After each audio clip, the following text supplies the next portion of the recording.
Bueno, y eso tiene que ver también con el uso partidista que se está haciendo esto, ¿no? Yo tengo familia en Venezuela, algunas se ha venido a vivir a España después de estar allí muchos años de hambre. Hambre no han pasado. Si han tenido, por ejemplo, un tío mío se operó de una pierna y tuvo problemas para conseguir un antibiótico, ¿no? Quiero decir, cosas así. Pero vemos el juego partidista en este sentido porque está haciendo algo el gobierno de España para paliar esa situación humanitaria, ¿no? Sí, quiero decir, nada. O sea, lo único que está haciendo es, bueno, buscar una alternativa de gobierno que evidentemente yo creo que es uno de los grandes tragedias de Venezuela, es que la oposición no se va a preocupar de la gente, quiero decir, ahora mismo pues está usándola como ariete, pero solo hay que ver quiénes son el bufete de abogados que representa Leopoldo López aquí en España, que es gente, bueno, que ha defendido los intereses de Repsol en el conflicto que hubo con Argentina, con la familia Kirchner, y que ahora pues está, digamos, trabajando en ese mismo ámbito, ¿no? Entonces, bueno, pues detrás de toda esta bronca, donde uno manda a la gente, ¿no? Pues hay otros intereses, ¿no? Que nos interesa mandar a los que realmente lo pasan mal para que parezca que el conflicto que tenemos es un conflicto social, pero es un conflicto de intereses que están muy por encima de la situación de esa gente. Alguien muy implicado en esas negociaciones humanitarias entre los líderes de Venezuela y la oposición me dijo, el gran problema de Venezuela es que no dejaron entrar a ExxonMobil en el negocio de las petroleras.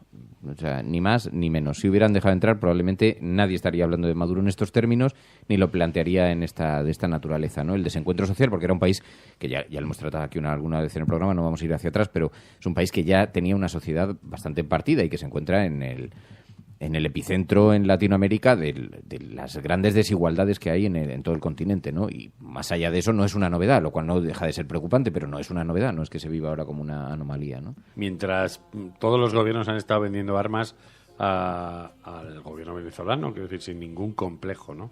Pero hay un acontecimiento que yo comenté aquí un día que ocurrió en el año 2009 y fue el paseo por la Gran Vía madrileña de Hugo Chávez con el presidente de Repsol, Antonio Bufrau, que pararon con un coche y con mucho escándalo en la Casa del Libro de Madrid, ¿no? Y mientras a Hugo Chávez había gente por la calle que le llamaba dictador, rata, y bueno, le acusaban de cerrar emisoras de radio o de ser amigo de Ahmadinejad, ahí en la Gran Vía madrileña, pues al lado de él iba el presidente de Repsol.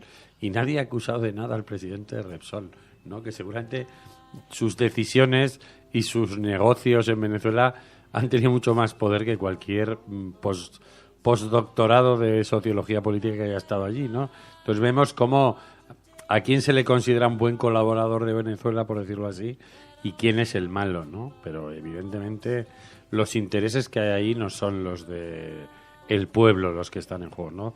Desgraciadamente Venezuela ha sido un país con una terrible estructura social para el dinero que ha tenido. Yo tengo 2 tíos allí que venían en los 70 y según estaba el dólar venían forrados de oro, pero era una cosa impresionante, ¿no? Como eso ha ido cayendo, ¿no? Ese poder, pero bueno, pues desde Carlos Andrés Pérez, que Venezuela ha sido saqueada permanentemente por sus dirigentes y su gran problema realmente es no haber construido un partido político y en este caso, ¿no?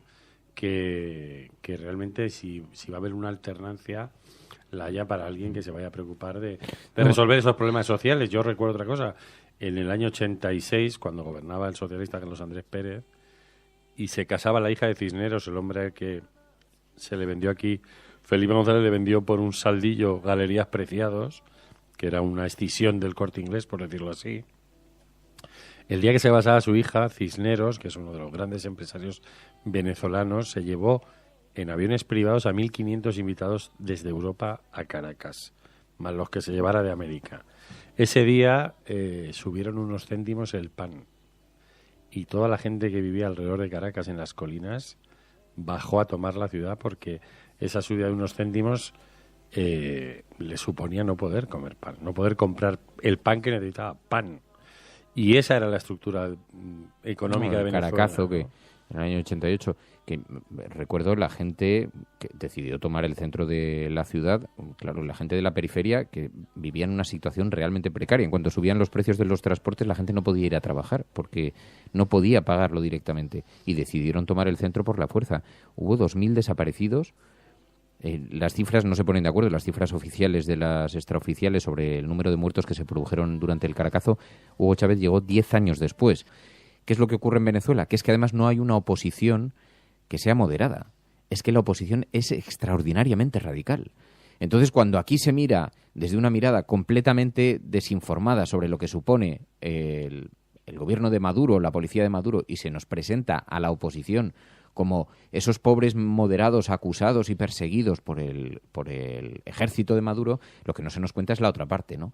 El tipo de oposición política que hay allí, cuando estamos viendo imágenes además, porque claro, esto es un debate cruzado donde es verdad que el monopolio de la fuerza lo tiene el Estado y lo ejerce con una enorme dureza, pero dicho lo cual, plantear y presentar a la oposición como una oposición víctima de esa situación es no conocer en absoluto lo que está ocurriendo en Venezuela, en absoluto, ¿no? Y decir esto te coloca en el epicentro de una mega batalla, porque luego encima hay un activismo en las redes sociales, un activismo social absolutamente desmadrado, ¿no?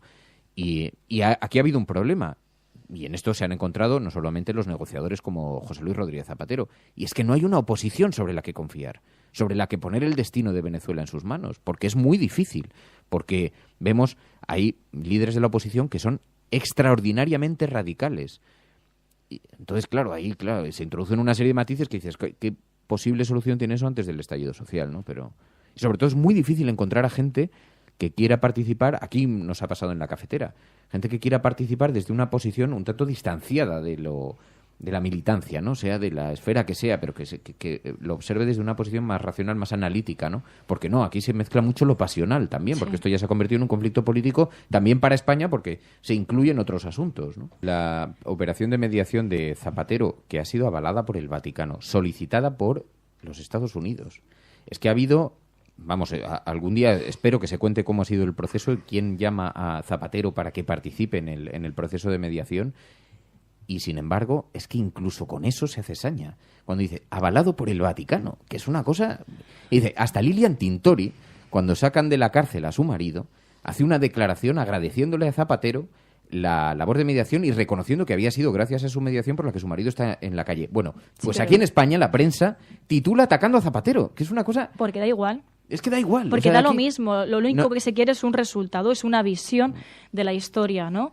Porque entonces, si planteas otra visión, es que estás justificándolo, cuando realmente es lo que dices tú, que la propia Lilian Tintori agradeció eso mismo. Sin embargo, yo creo que también otro de los problemas es lo que tú decías, que es intentar trasladar una realidad de un país a nuestro país, que es algo totalmente inverosímil. No es lo mismo lo que la sociedad, ni el antes ni el después de ese país que el de España. No tienen nada que ver. Entonces, tendrán que hacer el análisis, los expertos harán el análisis de lo que ha sucedido antes, durante y después, precisamente en ese contexto, no en el nuestro. Pero es como dice J.F. Joya, ¿no? ¿Es Venezuela hoy un caso de posverdad?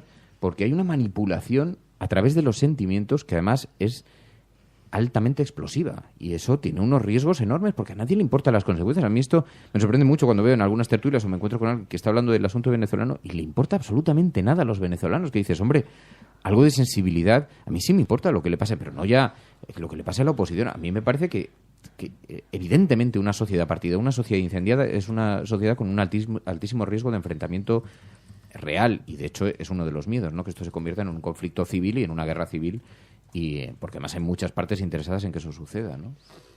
También hay, yo creo, un poco de comportamiento neocolonial, ¿no? Porque en el fondo está esta cosa de que está la metrópoli dirigiendo los designios de una excolonia y quizá en ciertas élites de la derecha española hay esta cosa de que hay que tutelar a los países de América Latina, ¿no? Porque nos tienen que imitar en la transición, tienen que seguir el camino al que nosotros le hemos puesto rumbo. Lo de la alternancia, pues lo bueno es que haya un buen gobierno, ¿no? Yo, incluso cuando Hugo Chávez cambió la Constitución o inició el cambio constitucional para acabar con la limitación de mandatos, yo recuerdo que aquí Bueno, hubo 28 editoriales contra eso, se quiere eternizar en el poder. Dice, vamos a ver, en España un presidente del gobierno se presenta a las elecciones todas las veces que quiera y nadie le acusa de que se quiera quedar en el poder eternamente, ¿no? Entonces toda esa doble moral, incluso, bueno, pues el PRI en México, que gobernó 70 años y nadie le acusó de ser un régimen, por decirlo así, ¿no? Y estuvo desde 1929 hasta finales de los 80 ahí obteniendo y disfrutando del poder, ¿no? Por un sistema tremendamente caciquil, ¿no? Pero yo digo lo triste porque alguien puede pensar, ya está bien de Venezuela, no, porque es el uso político de lo que ocurre en un país, ¿no? Y partidista que se está haciendo aquí y que no tiene que ver con sus consecuencias sociales ni con ayudar humanitariamente, porque si el gobierno realmente estuviera preocupado por la sociedad venezolana, pues tiene mecanismos para ayudarlos, ¿no? Si faltan medicinas, que manden medicinas. Quiero decir, como se coopera con otros países, ¿no? Además, es una anomalía la posición de España, es una anomalía respecto a Europa, es una anomalía respecto a los medios de comunicación, pero medios tan poderosos como el New York Times. Es una anomalía la posición de la prensa española. Y cuando vemos las portadas dedicadas a Venezuela de algunos medios de comunicación españoles, llaman mucho la atención de los corresponsales internacionales, porque es un asunto, dice, hombre, están muy mal en Venezuela y eso es un hecho. Yo creo que negar eso es una distorsión de la realidad.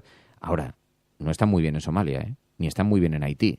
Y no hemos visto en Siria, no hemos visto, y incluso en varios países latinoamericanos, no quiero ni hablar de cómo está México en este momento, que se ha transformado en un narcoestado a una velocidad absolutamente impresionante, o Colombia, es decir, la situación, y hay zonas de auténtico conflicto civil interno, en lugares como México, que se está convirtiendo en el paso de armas y drogas de toda Latinoamérica a los Estados Unidos.